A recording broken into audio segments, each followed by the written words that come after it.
যেন সিনেমাকে হার মানাবে এই ভিডিও। পৃথিবীর সবচেয়ে সুরক্ষিত আকাশ প্রতিরক্ষা নিয়ে যাদের অহংকারের কোনো শেষ নেই, সেই ইসরায়েলের আয়রন ডোম, ডেভিড স্লিং এবং arrow anti missile defence system ভেদ করে ইরানের দুঃসাহসিক মিসাইল আক্রমণের ঠিক আগের সেই মুহূর্ত।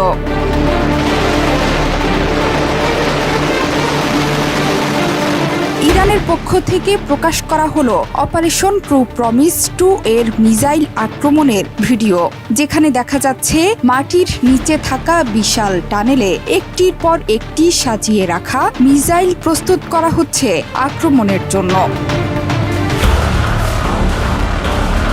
ইরানের বিপ্লবী গার্ডের অ্যারোস্পেস ফোর্সের অজ্ঞাত সদস্যরা খুঁটিয়ে খুঁটিয়ে সারছেন সেই মুহূর্তের প্রস্তুতি। মিসাইলের গায়ে বড় বড় করে লিখে দেয়া হচ্ছে ইরানের বার্তা।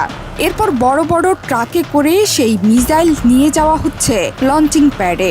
অন্ধকার রাতে সেই মিসাইলগুলো যথাস্থানে রেখে পুরোপুরি প্রস্তুত করার পর একসাথে সবগুলো মিসাইল উৎক্ষেপণ করা হয়। রাতের নিস্তব্ধতা ভেদ করে প্রচণ্ড গর্জন এবং আগুনের ফুলকি ছুটিয়ে সেই মিসাইলগুলো ছুটে চলে দখলদার ইসরায়েলের দিকে।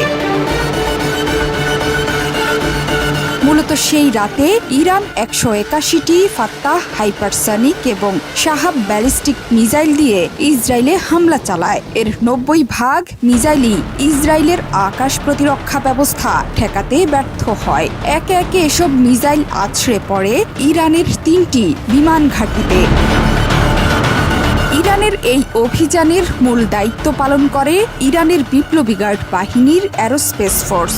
এই অভিযানে নেতৃত্ব দিয়েছেন অ্যারোস্পেস ফোর্স প্রধান ব্রিগেডিয়ার জেনারেল আমির আলী হাজিজাদে। ইসরায়েল এখনো পর্যন্ত এই অভিযানের ফলে ক্ষয়ক্ষতি স্বীকার না করলেও ফাঁস হওয়া স্যাটেলাইট চিত্রে দেখা গেছে দেশের অন্যতম 3টি বিমান ঘাঁটি তেলনৌফ, নেটজেরিম এবং নেভাতিমে আছড়ে পড়ে এসব মিসাইল।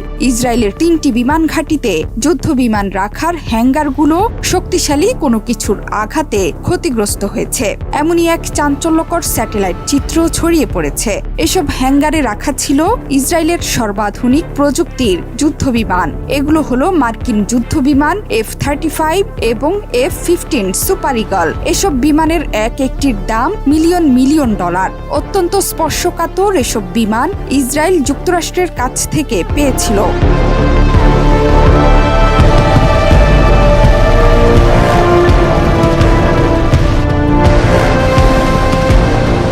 উপগ্রহের তোলা ছবির বরাত দিয়ে সংবাদ সংস্থা এপি সহ আন্তর্জাতিক গণমাধ্যমগুলো বলছে, নেভাতিম বিমান ঘাঁটির একটি এয়ারক্রাফট হ্যাঙ্গারের ছাদে বিশাল আকারের গর্ত দেখা যাচ্ছে। যে ভবনের ছাদে গর্ত দেখা যাচ্ছে সেটি বিমান ঘাঁটির প্রধান রানওয়ের কাছে। ভবনের চারপাশে ছড়িয়ে ছিটিয়ে ধ্বংসস্তূপ।